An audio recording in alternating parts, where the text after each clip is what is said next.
Try mo na. Lagyan mo muna ng face.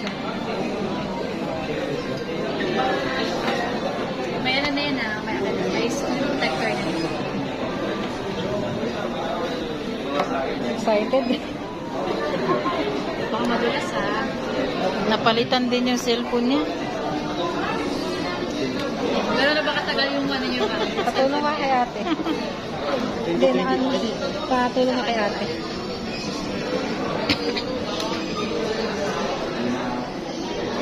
Wait na natin makuha. Papalagay ka na ba ng SIM card?